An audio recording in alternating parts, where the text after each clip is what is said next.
Hello, everybody. We are back for another episode of Edmentum, Illinois Presents. Meredith and I are actually joining you from the LUDA conference here in Naperville, the winter postponed, the winter conference being held in April for LUDA. So we're happy to be with you today and for the episode today. We are joined by Dr. Vicki Larson. She is the Assistant Superintendent in Harvard D50 up in McHenry County.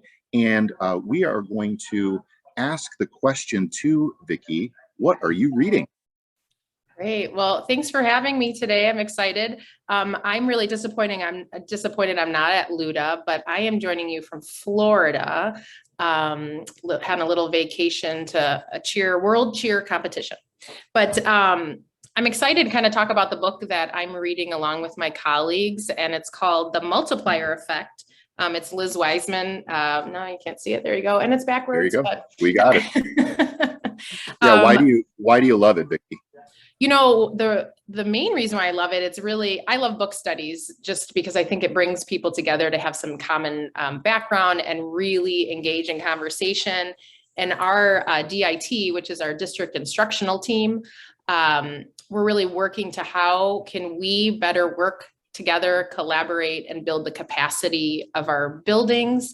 And this book has really been helping us have some really deep conversations and identifying how are we bringing the best out in each other, or how are we accidentally overshadowing people or diminishing their thoughts and their natural genius inside. So it's been we're just in the beginning. I think we're in chapter 4, but we are working on some specific we call it diving deep into how we feel about each other, identifying who does things well and how do we build upon their strength. Love it. Vicki, you were telling us a little bit about the fact that the book has activities, so you can really engage with the book. Can you tell us about the activity that you guys are currently working on and some of the challenges that you're seeing that come along with it and what you hope to eventually then get out of it? Yeah.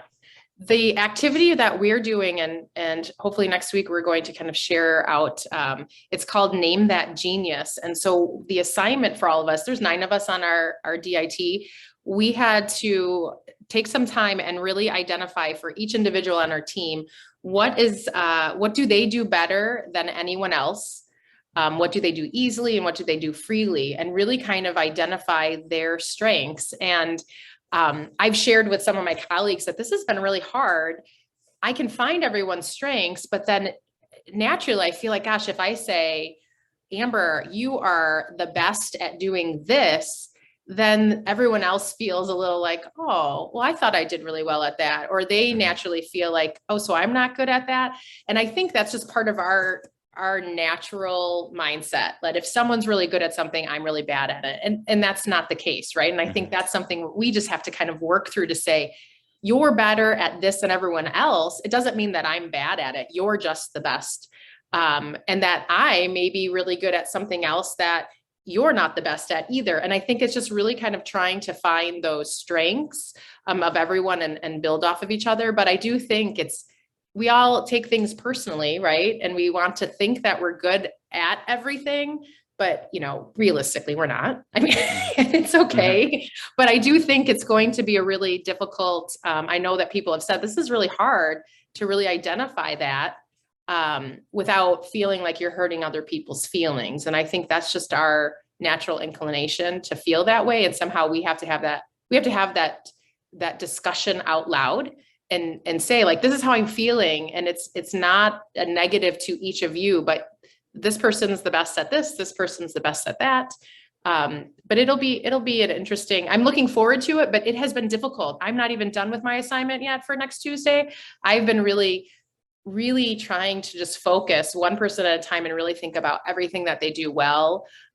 Because I think sometimes, especially at this time of year, we're all like overwhelmed, frustrated with a lot of things. And you tend to think of things that might frustrate you versus the strengths in everyone. And I think it's a perfect time for this activity because it really makes us stop and reflect on strengths rather than being overwhelmed and frustrated.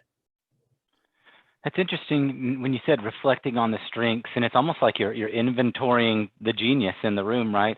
And I know that that can be a bit awkward, as you were saying. So how does the book kind of develop a collaborative comfort level, a way to build trust in the collaborative process?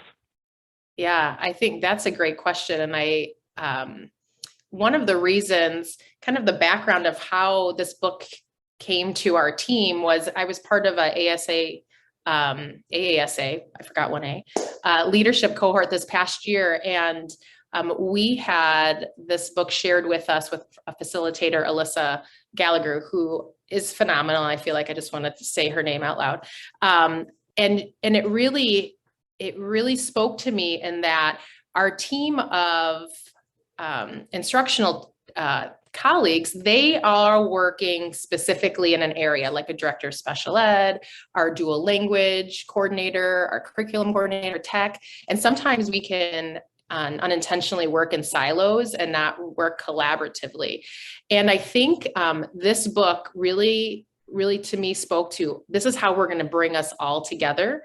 We have to really work together to identify each other's like natural genius. They talk about that in the book, or your strengths, and really knowing each other and how do we utilize each other to build our building's capacity. So if our purpose as a district instructional team, one of our norms is that we need to be focusing on building up our success of our building. So how are we doing that? And how are we doing that together? And in order to do that, we need to really know each other's strengths, know how to utilize each other. We all think very differently, and we might have this great idea, but maybe I'm not thinking from this perspective or this perspective. And we have to know that we have this great team that we can trust.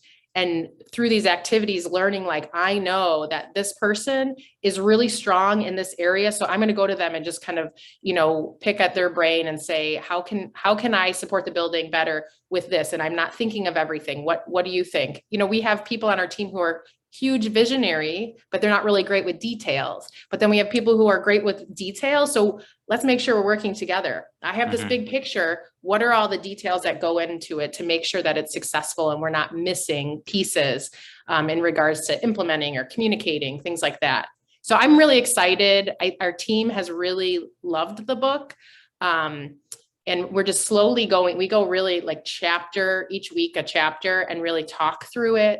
We've been doing these activities, and I just think it's a great book for any team that's looking to grow together, to learn how to collaborate and build your organization's capacity. There's great tools, resources, and activities to really kind of have these deep, maybe difficult conversations with each other. Yeah, I think that pause will allow you to exponentially grow. So if you didn't recognize her sans orange wig, our guest today was Dr. Vicki Larson from Harvard District 50, and we were talking about what her team is reading collaboratively to grow the organizational quality across the board. So thank you, Vicki, for joining us. And Jason and Meredith, have a great time at LUDA. Pleasure having you all. Thanks this week for Edmentum, Illinois. Thank you.